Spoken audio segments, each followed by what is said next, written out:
안녕하십니까. 암호화폐 정보를 전달해 드리는 닥터 비트맨입니다. 네, 화요일입니다. 어떻게 오늘 하루 잘 보내고 계신가요? 어제는 정말 무서울 정도의 하락이 지속이 되었습니다. 장중 5만 달러가 무너지면서 참 답답한 상황들이 반복이 되었는데, 오늘은 어제에 비해서는 다소 소강 상태에 접어든 것으로 보이는데요. 이제는 상승을 향한 불씨가 만들어진 것일까요? 일단 코인마켓캡에서 메이저 탑10 코인들 가격 한번 살펴보도록 하겠습니다.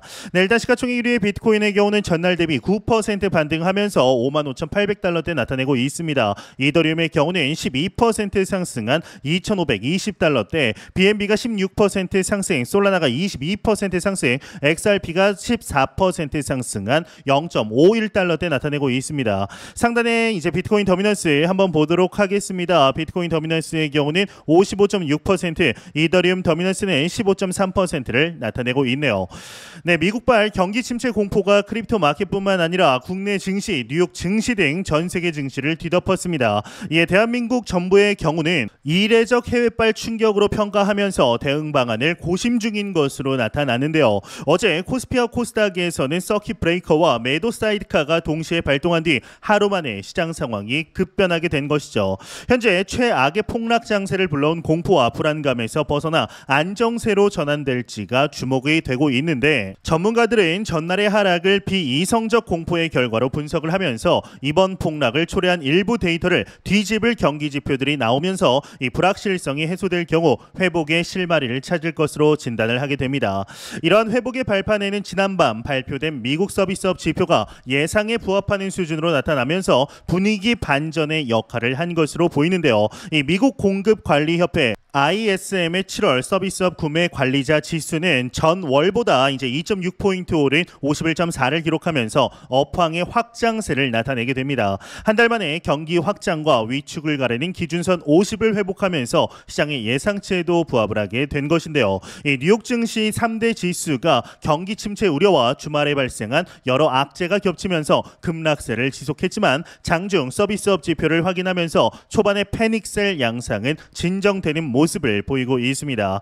예, 비트코인 역시 전날이죠. 49,000달러까지 하락했던 가격이 현재는 55,000달러까지 반등하며 이 저가 매수세가 유입이 되고 있는 것으로 보이는데, 이에 기관들도 재빠르게 움직이고 있는 것으로 보입니다. 이 비트코인과 이더리움 현물 ETF의 경우는 순유입세를 기록하고 있다라고 하는데요. 자세한 내용 함께 보도록 하겠습니다. 네, 헤드라인을 보도록 하겠습니다. 헤드라인 보게 되면 미 비트코인 이더리움 현물 ETF 시장 폭락 속 순유입세 기록하였다 헤드라인이 장식이 되어 있습니다. 내용을 보도록 하겠습니다. 이 디지털 자산 암호화폐 시장의 폭락 속에 미국 내 비트코인과 이더리움 현물 ETF가 순유입세를 기록했다라고 합니다. 이 온체인 분석 플랫폼 코인클래스의 경우는 비트코인 ETF, 이더리움 ETF가 각각 총 60억 달러, 한화 약 8조 2,338억 원의 순유입액을 기록을 했다라고 하는데요. 이 코인클래스의 데이터에 따르면 블랙록이 출시한 비트코인과 이더리움 현물 ETF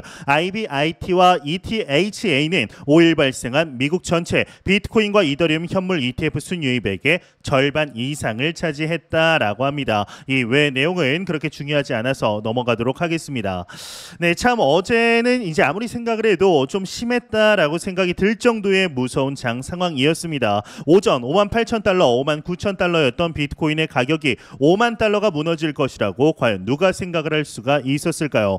이렇듯 투자에 있어서 겸손이 중요하구나 라는 것을 다시 한번 깨닫게 되는 장이었던 것 같은데, 이에 어제 진행이 되었던 비트코인의 가격 하락에 대한 언급들 지속적으로 나오고 있습니다. 유명 매크로 투자자이자 리얼비전의 CEO 라울 팔과 비트와이즈의 CIO 매트 호건에게서 소식이 나왔습니다. 자세한 내용 함께 보겠습니다. 네, 헤드라인을 보게 되면 라울팔 하락장에 아무것도 팔지 않아 비트와이즈 CIO 비트코인 급락 매수 기회이다 헤드라인 멋지게 장식이 되어 있습니다.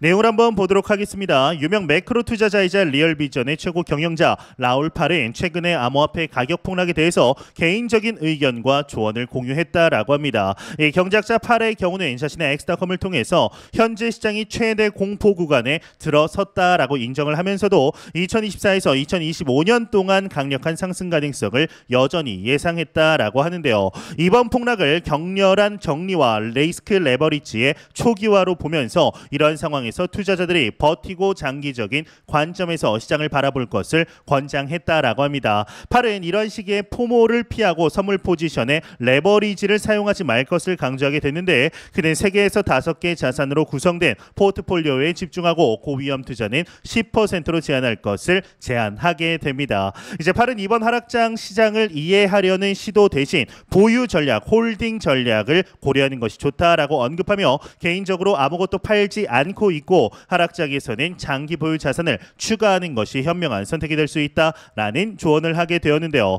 한편 암호화폐 자산 운용사이자 비트코인 현물 ETF 발행사 비트와이즈의 최고 투자 책임자 이 매트 호건의 경우는 자신의 엑스닷컴을 통해 개인적인 의견이지만 역사적 관점을 볼 때 이번 주말 시작된 암호화폐 시장 매도세는 매수 기회이기도 하다라고 언급을 하면서 6년 이상 암호화폐 업계에서 돈을 운용하면서 느낀 것은 이러한 폭락은 기회를 동반한다는 것이다. 마지막으로 글로벌 자본시장이 이렇게 폭락한 것을 목격한 것은 이제 2020년 3월 12일 코로나19 팬데믹 당시이다. 당시 기술주, 암호화폐, 원자재를 막론하고 모든 시장이 폭락을 했고 모두가 세계 경제의 종말을 생각했을 당시 10년 만에 찾아온 최고의 비트코인 매수 기회였다라고 회상을 하게 됩니다. 아마 여러분들도 이제 기억이 나실 것입니다. 2020년 3월이죠. WTO에서 코로나 팬데믹 선언 당시에 비트코인이 50% 하락을 하였습니다. 정말 깜짝 놀랐었는데요. 그러면서 이유는 간단하다. 코로나19로 인해 비트코인의 펀더멘탈이 변하지 않기 때문이다.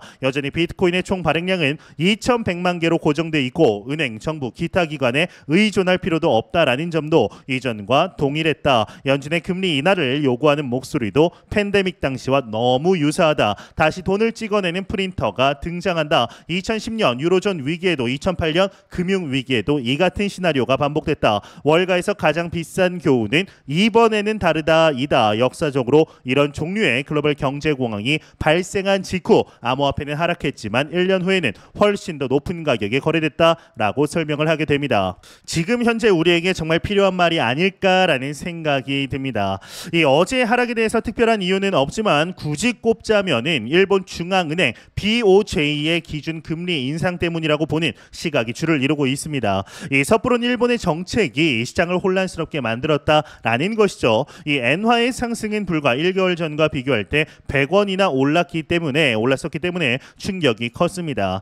이번 자산 가격 하락의 영향으로 엔화는 다시 하락 전환했습니다. 사실 진짜 중요한 것은 일본 증시인데요. 이 일본의 베이비 부머 세대가 주식을 많이 들고 있기 때문에 어제와 같은 급락이 나오면 정치권에서도 좋아할 일은 전혀 아닙니다. 다행히 10%나 빠졌던 니케이 225 지수는 오늘 다시 반등에 성공했습니다. 하지만 이제 당분간 일본의 금리 인상 기조는 고개를 들 수 없을 것으로 보이는데요. 네, 비트코인과 이더리움은 반등에 성공을 했습니다. 아직 안전하다라고 말하기는 어렵지만 단기 차트만 봐서는 바닥을 찍고 상승 전환한 모습입니다. 물론 완전히 바닥이 어디인지는 누구도 알 수 없지만 다만 어제까지의 하락에 매수를 선택 못했던 투자자들이 이제는 매수를 하기 시작했다라고 볼 수가 있습니다. 어제의 하락을 참고 오늘을 맞이한 분들은 이제 정신이 좀 드셨을 거라 생각이 듭니다. 저 또한 정신이 번쩍 드는데요. 2017년부터 코인을 보면서 제가 체득한 사실은 현금을 늘 들고 있어야 된다라는 것입니다.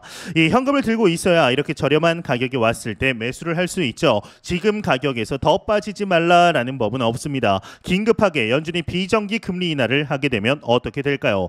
이 시장이 잘했다고 자산 가격 상승을 만들어낼까요? 오히려 얼마나 상황이 심각하면 이러냐 싶어서 더 하락할 수도 있습니다. 이 미래를 예측하는 것은 사실 이렇게나 무의미한 일입니다. 이 투자의 원칙은 단순합니다. 이 쌀 때 사서 비싸게 파는 겁니다. 그간 비트코인과 이더리움 가격이 조금 비싼 구간에 있었다라면 지금은 매수하기에 상당히 좋은 구간입니다. 심지어 비트코인도 일주일 기준 17% 하락을 했습니다. 지금 사면 기존 가격 회복을 해도 20.5%의 수익을 낼 수 있게 된다라는 뜻이죠. 이 팬데믹 당시에도 삼성전자가 4만 원대까지 가고 전체 자산 가격이 모두 빠졌습니다. 그리고 다시 상승합니다. 자산 가격이라는 게 원래 폭락하고 다시 상승을 하게 되죠. 다만 이 하락의 흐름이 얼마나 지속되느냐의 문제인데, 다시 말하지만 이 미래를 예측하는 일은 의미가 없습니다. 그걸 맞출 수가 없기 때문입니다. 우리는 자산 가격이 저평가되어 있다고 보면 사는 거고, 고평가되어 있다고 한다면 일부 매도하거나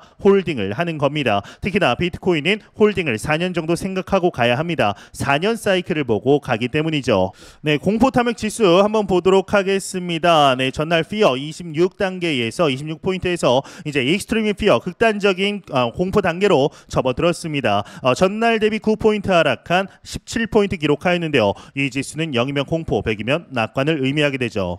네, 그야말로 주식시장 검은 월요일이었습니다. 사이드카에 이어서 서킷 브레이커까지 발동하며 투자자들의 공포는 더 커졌죠. 이 사이드카는 주로 주식 선물 시장의 가격이 전일 종가 대비 5% 이상 등락할 경우 발동이 되는데, 5분 정도 매매가 중단이 되고 5분 후 자동 해제가 됩니다. 이 서킷 브레이커는 주식시장 전체의 급격한 변동성을 막기 위해 일정 시간 주식 매매를 중단시키는 제도인데, 8% 하락 시 20분간 거래 중단, 15% 하락 시 추가 20분간 중단이 됩니다.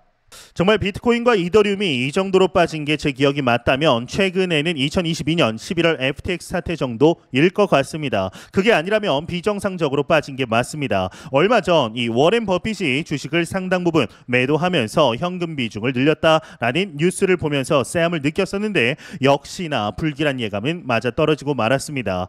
그간 미국 증시가 너무 좋다 보니까 하락을 생각하지 못했던 것이고, 이렇게 갑작스럽게 큰 하락이 나올 거라 생각을 못했던 것이었죠. 이 버핏이 왜 현금을 쌓아 놓았던 걸까요? 이 주식이 폭락하면 헐값에 좋은 주식을 살 수 있기 때문입니다. 그는 인생 내내 이 원칙을 지키며 투자를 했죠. 지금 어디가 저점인지는 아무도 모릅니다. 저점을 이야기하기에 지금의 하락은 너무나 급격합니다. 그런데 이렇게 크게 빠졌다라고 해서 투자자들이 아예 호가창을 닫는 것은 잘못된 선택입니다. 오히려 지금의 상황을 잘 관찰하고 바라보아야 합니다. 비트코인이 아예 제로가 될 거라고 생각을 하고 두려워하는 사람이라면 그냥 비트코인 투자를 하지 않는 게 낫습니다. 이런 변동성을 앞으로도 자주 보게 될 것인데, 이걸 못 견디면 투자 못합니다. 이 얼마의 변동성이 생기든 궁극적으로 20에서 30만 불까지 이번 사이클에 간다라는 생각을 하면 변동성 자체를 너무 크게 보지 않게 됩니다. 참고로 FTX 사태 당시 비트코인 가격이 하락 직전으로 회복하는데 걸린 시간은 3개월입니다. 그렇게 난리가 났었는데도 3개월이었습니다. 2024년 말을 대부분의 전문가들과 투자자들이 새로운 신고점 도달 시기로 보고 있는 만큼 늦어도 11월 정도 되면 가격이 날아가게 될 겁니다. 지금의 하락은 사실 개인 투자자들에게 비트코인이 준 귀중한 저점 매수 구간입니다. 이 증시가 하락한다고 해서 마이크로소프트, 구글, 엔비디아가 부도가 날 거라고 생각하는 사람은 없습니다. 코인 마켓에서는 비트코인이 그렇습니다. 알트코인들이 망하는 것은 그럴 수 있다 치더라도 비트코인이 망하면 그냥 코인 마켓이 사라진다라고 보시면 됩니다. 57%에 달하는 비트코인 더미넌스가 그걸 증명합니다. 비트코인과 알트코인 가격 하락을 보며 너무 우려할 필요가 없습니다. 이런 하락은 종종 겪는 사건일 뿐 언제나 그랬듯 저점 매수의 기회였다라는 사실을 잊지 않으셨으면 좋겠는데요. 정말 어제의 하락 견디신 여러분들 너무나 고생하셨습니다. 앞으로의 길은 꽃길만 열리길 진심으로 바라보도록 하겠습니다. 네, 제가 준비한 소식은 여기까지입니다. 영상이 도움이 되셨다면 구독과 좋아요 그리고 광고 한 편만 처음부터 끝까지 시청 부탁드립니다. 이 채널은 오직 광고 수익으로 운영이 되게 됩니다. 항상 영상 시청해 주시는 시청자분들, 구독자분들 너무나 감사드립니다. 오늘 남은 시간 잘 마무리하시길 바라면서 저는 더욱 도움이 되는 영상으로 찾아뵙도록 하겠습니다. 지금까지 닥터 비트맨이었습니다. 감사합니다.